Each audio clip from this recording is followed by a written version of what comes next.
you watching? I'm watching. Okay. Not 4v3 against Guldan, are you crazy? Are you crazy? Hello, yes, my lord, yes, my lord.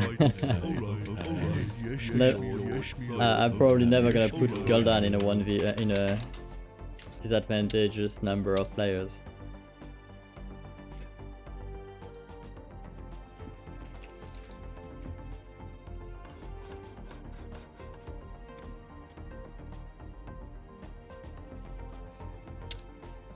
All right.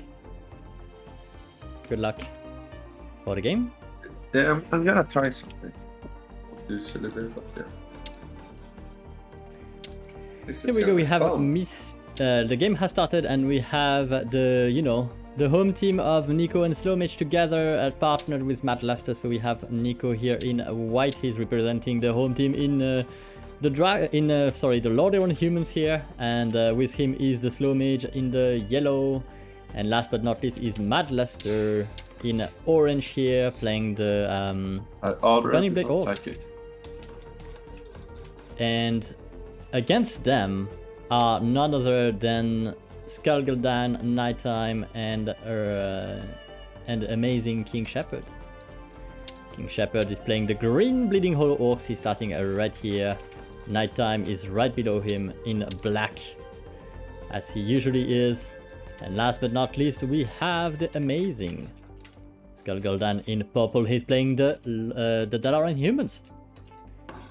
Now it is HSC. It's a C map. It's very tactical. Usually, it's all about hopping like this. You see, Niko knows the hop. He's gonna be hopping to try and take that spot as well. And you can see how you do it. You have to cancel. Every time you cancel that building, you do lose a fourth of its cost. So if he does it 4 times, he loses the full price of a shipyard. That's how much he's willing to invest into that expansion. That is a third of the price of the shipyard right now. So it's pretty huge expense.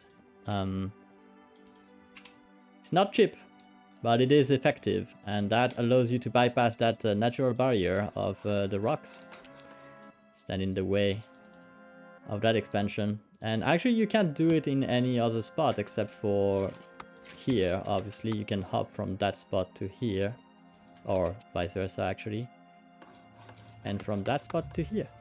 But it's a little bit harder, especially when the map is BNE, which is the case for HSC right now. This is the BNE version. You can see there is more room to build here. The BNE version, the non-BNE version has more C, and so it's kind of a doomed spot on the normal version, but on the BNE version it's actually a little bit better. Overall, BNE is a little bit more balanced than the normal map, the original High Seas Combat. One of my favorite water map, if I might say, especially back then. I used to play that game a lot because it's very chill after you've been playing a lot of, BGH or very intense games that require a lot of that are draining your energy very fast. A very chill game like this, where it's all about your tactical decision and where you decide to go, what your plan is. It's kind of chill. It's a much chiller experience for sure. Oh, we have an interesting start here for SlowMage. Indeed, he went for the 2-hole. It's a very famous Braviet build. If you know Braviet, so he's a very famous player, and he loves to do that duel. That two-hole opening on that specific spot is really strong. It's also pretty strong here, but the problem is the space. You don't have much space on that spot. So it's actually very cool here because you have all that space available to you. That spot is very underappreciated. It's probably one of the best as well. It has some issues, of course, because you can sap to it and etc. But it's really, you have so much space and you're so much in a better shape than here. Because this spot can actually be cheesed if you know by your boat. Alright, so that tower is taking some heavy damage here, and it will die eventually. MadLuster starting to lose some peons. If you station a battleship here, you can actually target ground above the peon line, and the splash damage will spread to the tile below. Let me show you that. So if you look at this, on my screen you have now a grid, and the grid is the grid of the game. Everything happened on that grid, every single unit, everything moves on that grid. And like I said, if you target that tile over here, if you target this tile, you see that you have the 3 tiles here that get hit. So that's why a lot of players will just put their battleship on that tile here, and they will start targeting that row, so that these peons take damage and start dying. That happens a lot. We'll see if he does it. And that's a good shot, by the way. 2-for-1 shot is pretty good. And yeah, that's what's gonna happen. Of course, King is a very known wider player. He knows about these stuff, and you can see these peons are starting to die here. That is exactly what I was talking about. It was expected. A player that knows this map and plays it a lot is obviously gonna know that trick. And you can see how deadly that can be. It's just a splash damage, but because the damage of ships have such a high roll sometimes, they can actually really hurt. So it's no joke, you have to invest in that catapult, and indeed the catapult was invested on. MadLuster in a dire situation, although he could be trying to hop to that spot, because that would be, that is the natural for him, except he's actually going to try and sap to black here. And so, but black is ready, like black is far more ready than you'd think. He has a cannon, he's probably a cannon tower here. And if it's not, it's still gonna be good. Like he's kind of ready for that attack. He's already investing in that tracks. He's gonna have enough. Oh, but it did sink the battleship, but it did take a big shot here. It almost, you have to know, a battleship can one-shot the catapult if it high rolls.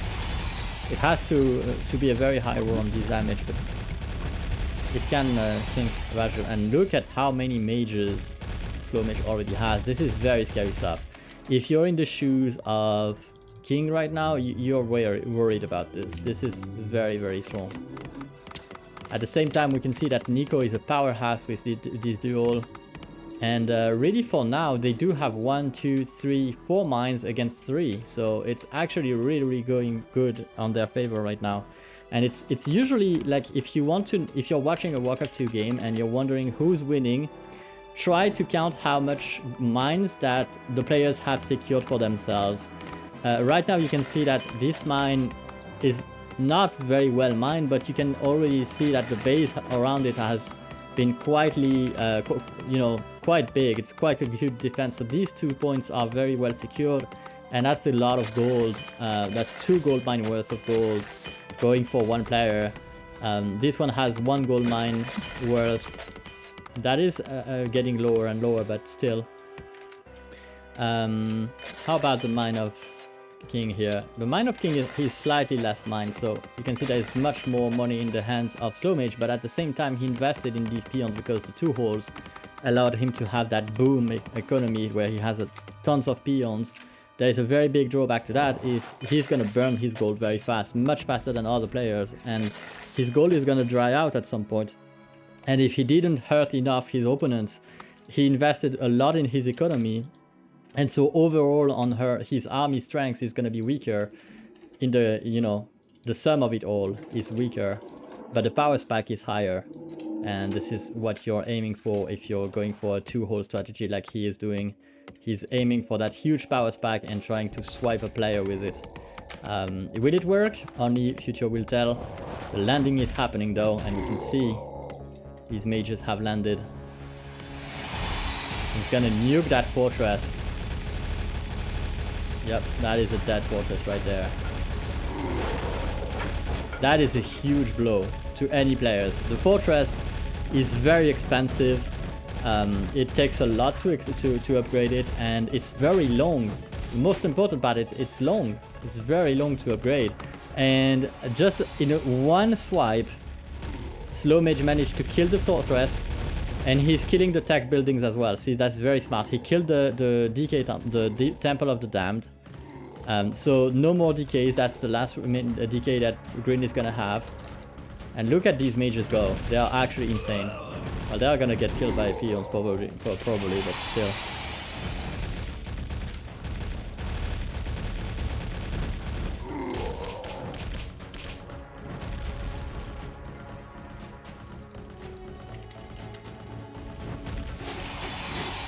He should have gone for the tech buildings as well. Like if he can prevent Ring to get, I mean King to get ogres for the remaining of the game, that would be good. But he hurt Green very, very hard here. I'm not even sure Green has enough to rebuild the hole. He hasn't been building yet, but yeah. Purple tried to save King, didn't work. But yeah, it's pretty close.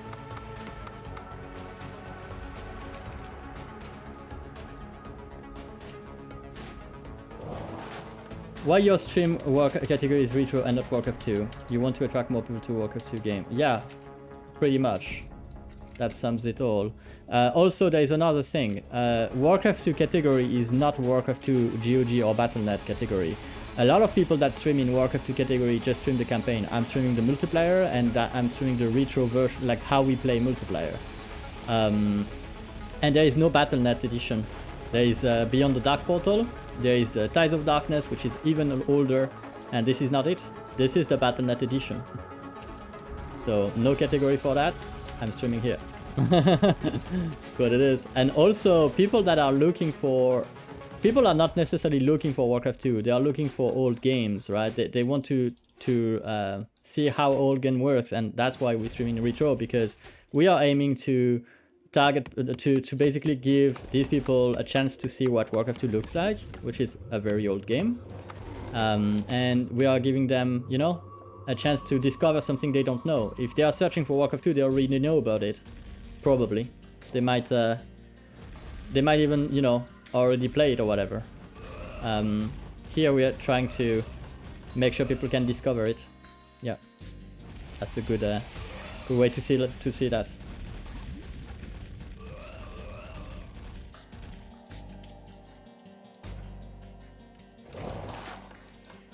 The player level on Trog has increased too much. Interested in games to watch at least. No, it's not. The level of players here is pretty low. Believe me, I'm telling the truth.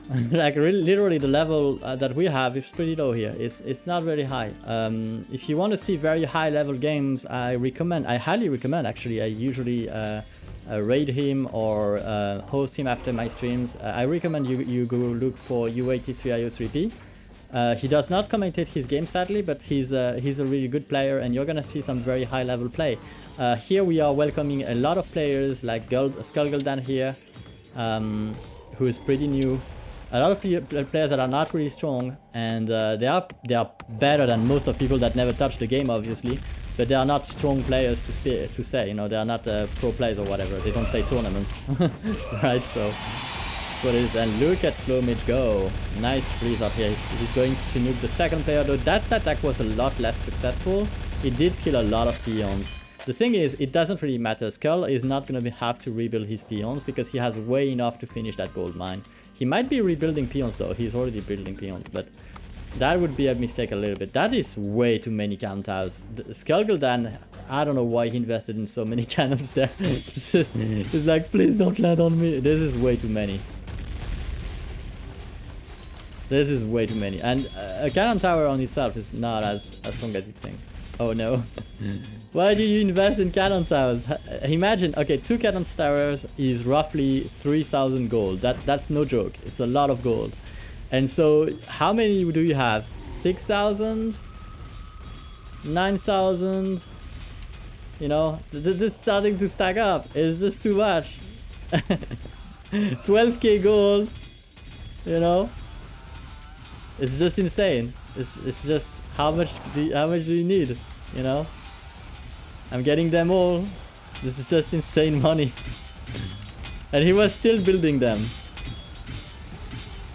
He's like, save your life. He's so living the game. This is a lot of cannon towers. So basically you have to know, players start with about 75k gold mines. This is roughly a third of his gold mine right there in cannon towers. This is what it is.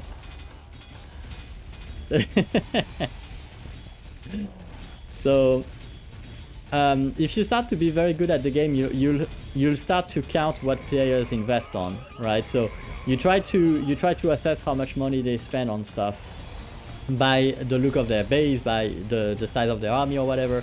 You have a roughly, you're counting in your head a little bit how much they have and what they spend it on, and you can adapt your strategy to that.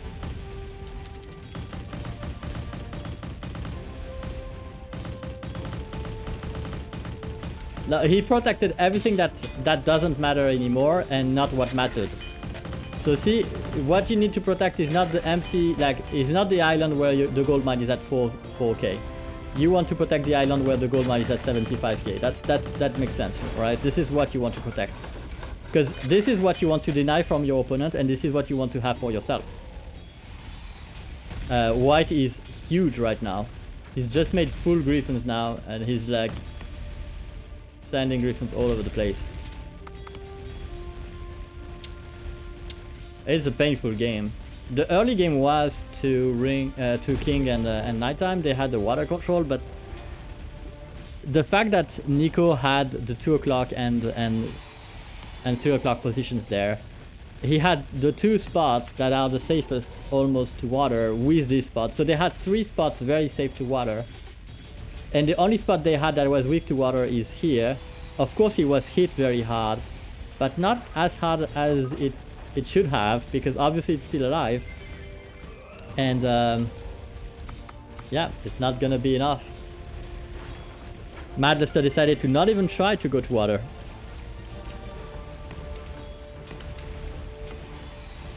Had MadLuster invested on water, he would have died much quicker though. Because he would have been completely swiped by these 2 army of water players. But yeah, if you have that very safe spot and this one, you probably want to go for something else than water. At the same time, this one does not have a lot of space if he doesn't chop, so going for water makes a lot of sense to you know, start to get rid of this wood. But that's a lot of griffins. Niko is certainly having fun in that game.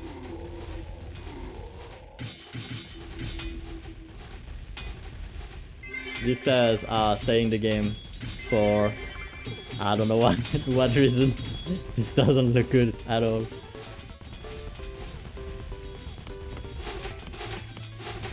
By the way, I thought Shepherd was nice. Oh no, no, obviously not. You know, the first thing he said, the first game we played, he said, literally he said, before he even saw what balance was, you know, he just joined the game, he arrives, and he says, the first line he says is, this game does not need to be played, we already know how it ends. This is literally what Knightime says all the time, and then he says, see, I'm Knightime. Proven. Just because he said that, so it's crazy. Yeah, so Knightime is losing that whole up to these two towers here.